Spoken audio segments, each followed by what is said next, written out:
Before we get started today, I want to give a shout out to tonight's Fire Emblem Fates chat sabotage run that'll be starting at 6 p.m. Pacific time. It's been a blast so far and I'm looking forward to continuing. Anyways, on with today's video, and be warned there are major spoilers for Fire Emblem Echoes Shadows of Valentia ahead. Fire Emblem Echoes Shadows of Valentia is an absolute joy to play. It has solid gameplay, a fun colorful cast of characters, amazing voice acting, and a fun and engaging story. However, there is one thing that I truly find baffling: theming. Shadows of Valentia cannot decide what central message the game is trying to convey. Today we're going to talk about these theming issues, and I'm going to share a solution to this problem. Early on, the game makes a point to talk about class separation, commoners versus nobles and all that.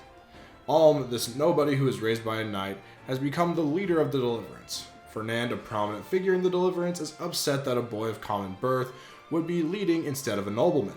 He gets mad and leaves to join the enemy army. Okay, so this all breaks down pretty simply. A commoner takes the lead, and some stuffy noble is upset because he believes a leader should be born to a ruling house of some sort. In other words, people are predestined to be who they are from birth. By making the stuffy noble a villain, it is obvious what side the writers are taking. The side of those who believe that your rank or station does not decide what you will become. This theme of creating your own destiny and overcoming the noble-commoner divide holds true for about 1/3 of the game. Then Alm, after defeating Desai, receives the Royal Blade, a sword that is only usable by Regalian royalty. Of course, Alm can use it, putting into question his true identity. Was he really a commoner? Was he some sort of chosen hero who was the exception to the rule of the Royal Blade?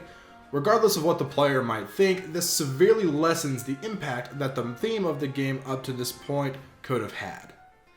If Alm is royalty, then him rising to power in the Deliverance isn't him breaking barriers. It is him falling into the exact role he was born to be in. Or, according to Fernand's way of thinking, he fell into leading because he was predestined to because of his royal lineage. In the end, we find out that Alm is in fact the rightful heir to the Regalian throne, totally trashing any chance the game's main theme had to make a significant impact to the player. With one simple change, the whole mess could be fixed, and honestly, the story could be basically the same. And that change is this: Alm, instead of being secretly royalty, is now really just a seemingly normal village boy.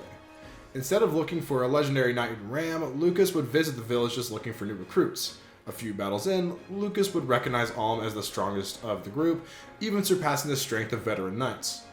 Clive would still be willing to have Alm lead the Deliverance because it would basically be the same situation.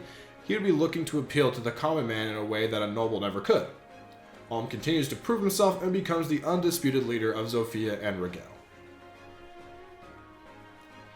As far as Celica's story goes, it would be exactly the same. She would be hiding in Ram Village with a knight that is meant to protect her. She would meet and fall in love with Alm, then be forced to leave. From there, her story would be essentially the same. Making Alm a commoner would set up the story to really make an impact. It would drive home the point that we make our own destinies, and that we can become whatever we want if we put in the effort. Well, those are my thoughts. Let us know in the comments what you would change to FU15's story. And as always, make sure to subscribe for more content like this and like the video for visibility purposes. Thanks for watching, friends, and remember, come check out the Fire Emblem Fates chat sabotage run tonight at 6 p.m. Pacific time.